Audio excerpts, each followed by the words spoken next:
This is the lectionary reading today, the story of the woman at the well that's found in John's Gospel. Jesus is going from Judea back to Galilee, and he wants to take the shortcut home, and so he goes through Samaria instead of around Samaria, which they usually do. In a small Samaritan town known as Sychar, Jesus and his entourage stopped to rest at the historic well that Jacob gave his son Joseph.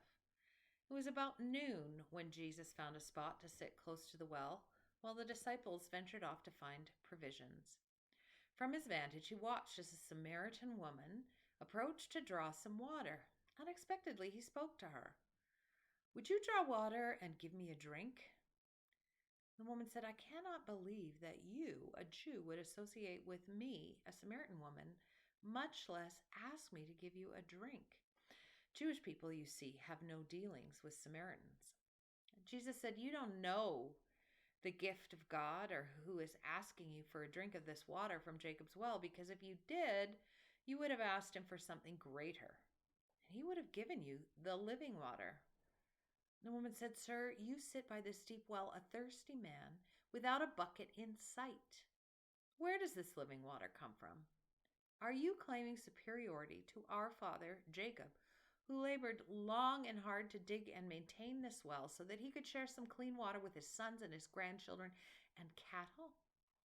And Jesus said, "Drink this water, and your thirst is quenched only for a moment. You must return to this well again and again. I offer water that will become a wellspring of life within you that gives life throughout eternity. You'll never be thirsty again."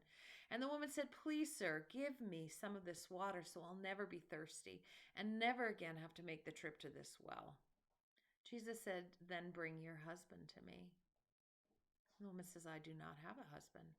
And he said, "Technically, you are telling the truth, but you have had 5 husbands and are currently living with a man you are not married to." The woman said, "Sir, it's obvious to me that you're a prophet. Our fathers worshipped here on this mountain, but your people say that Jerusalem is the only place for all to worship. Which is it?" Jesus said, "Woman, I tell you that neither is so. Believe this, a new day is coming. In fact, it's already here, when the importance will not be placed on the time and place of worship, but on the truthful hearts of worshipers.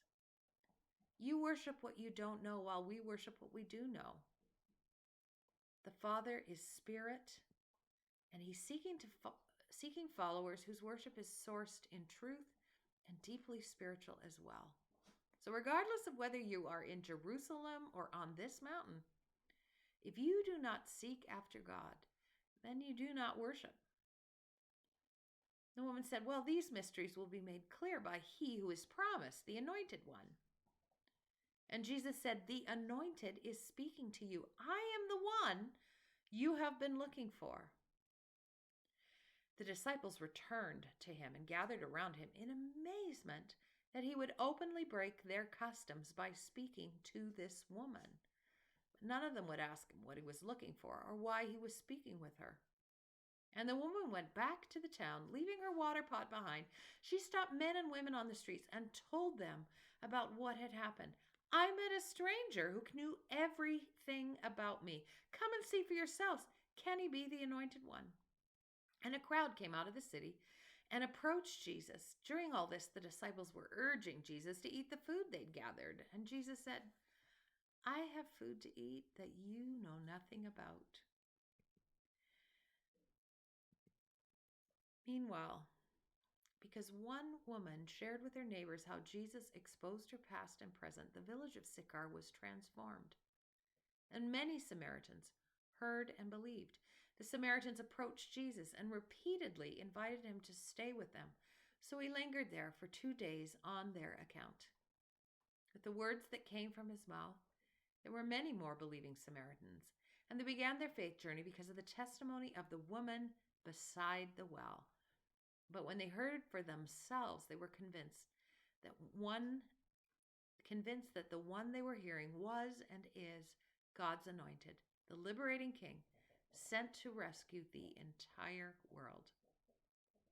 May we hear these words and imagine a world where we set aside our old divisions and engage in radical hospitality.